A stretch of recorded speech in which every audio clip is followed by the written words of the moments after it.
The problem is, there are many problems with this proposal. The first problem is that the industry does not really want to solve the problem in the sense of getting rid of the waste. They simply want to clear the deck so they can make more.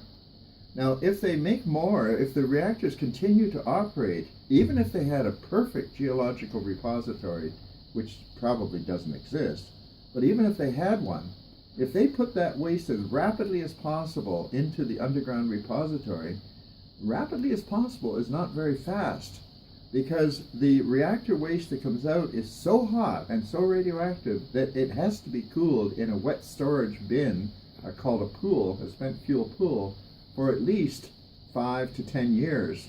And then even in dry storage, when it's taken out of the pool, it generates so much heat that you can't put it underground for a simple reason. When you put it underground, there's nowhere for the heat to go. And so the heat builds up, and you get a buildup of heat, which actually we've done calculations in Canada. The Atomic Energy of Canada Limited has done calculations showing that the heat buildup, heating up the rock structures and cooling down again, takes about 50,000 years.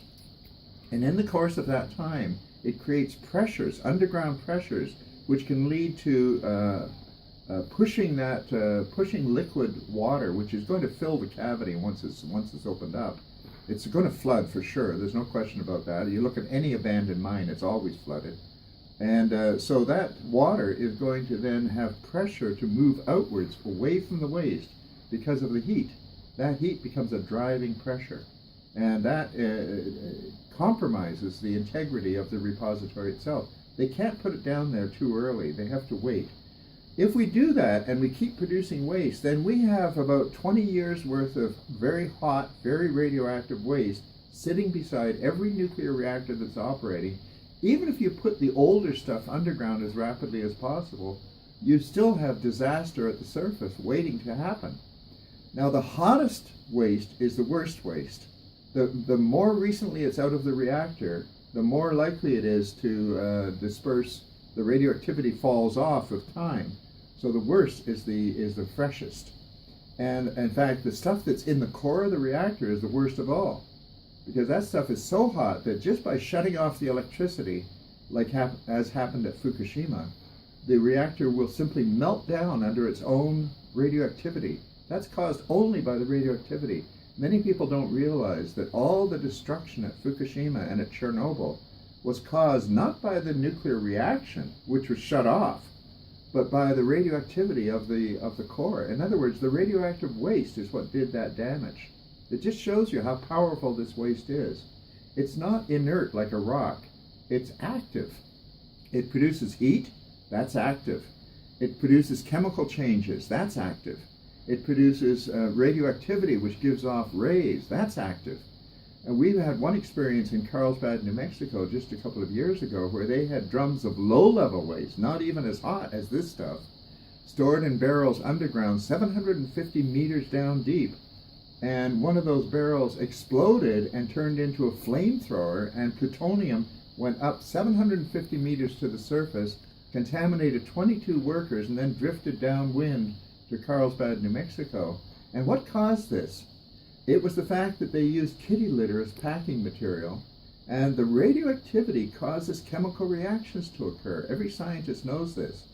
And the chemical reactions build up gas, and that gas is what exploded and burst the barrel and also ignited and turned it into a flamethrower. So you have to realize, people have to realize that this waste is active. It's not inactive. That's why we use the word radioactive. In fact, when we measure the radioactivity, we call it activity, because that's what it is. So this is why putting it underground is not a solution. It's really just a solution to the industry's public relations problem. They want to be able to point to something and say, look, we have a solution, ha ha ha, and therefore we can keep on producing it, making sure that it is not a solution. So people cannot be fooled by this. They also have to realize that the industry has a conflict of interest. They have a built-in conflict of interest.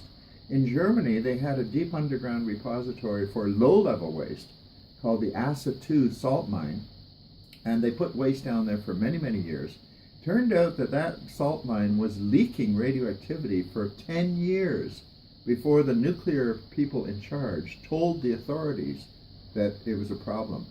Why did they not tell the authorities right away? The reason is it would be bad public relations for the industry.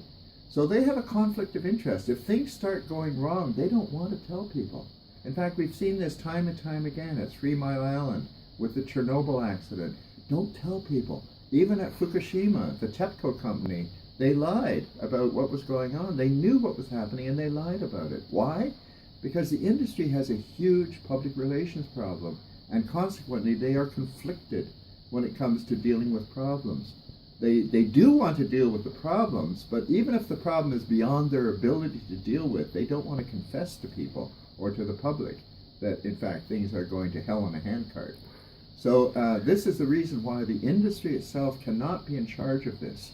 You have to have an agency which is independent of the nuclear industry, which has no conflict of interest, an agency which is dedicated solely to protecting human health and the environment, to look after the long-term storage of this waste.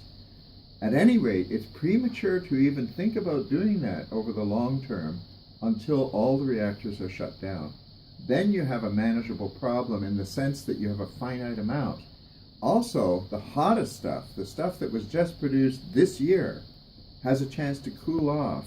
And after 20 years or so, it is a lot less volatile. It's not any more likely to melt itself, for example, into the ground, suffer a meltdown. You begin to have a greater comprehension of the scope of the problem and the dimensions of the problem, and then you can sort of calmly go about figuring out what is really and truly the best way of making sure that this material stays out of the environment and out of the human thing. And if at some future time we are able to solve the problems connected with a longer term solution, that can be implemented only when we really have the science. At the present time, we do not. Anybody, and I have been on panels confronting the people who are actually looking after the storage, geological storage of waste. We in fact had a 10-year environmental assessment with panels being held, public meetings being held by the government in 5 different provinces of Canada about the proposal for geological storage of nuclear waste. And the panel concluded that although by normal engineering standards it would be judged to be reasonably acceptable in terms of safety, because of the long term involved, because of the fact that there would be nobody on site to see what's happening underground, that changes the picture altogether, and in fact it's not acceptably safe under those circumstances. It's as if you built a huge machine like a nuclear reactor that was very dangerous, containing very dangerous materials, and you turned the button and then you just decided that nobody was ever going to look at it again. You were just going to walk away and let the machine look after itself. Now that's what an underground dump is. When you put the waste underground, they call it a repository. It's really a dump, because a repository is when you look after things. When you have a book repository at the Library of Congress, you have people there who are dedicated to keep those books in really good shape. They don't abandon them. So when we talk about disposal of nuclear waste, cross out the word disposal and put the word abandonment, because that's what we're really talking about. We're talking about taking the most dangerous material ever produced by any civilization, and material which is indestructible and will remain highly toxic for millions of years, and we are just simply going to abandon it. That is not an ethical position. We can't abandon it. We have to look after it. Rolling stewardship is an alternative plan, not a solution, but a plan for managing this waste. We do know how to package it. We do know how to take measures to stop it from contaminating the environment. That's what we have to do. The waste is active. We have to be active also. That's wonderful. Thank you so much. This is just perfect. You're welcome. You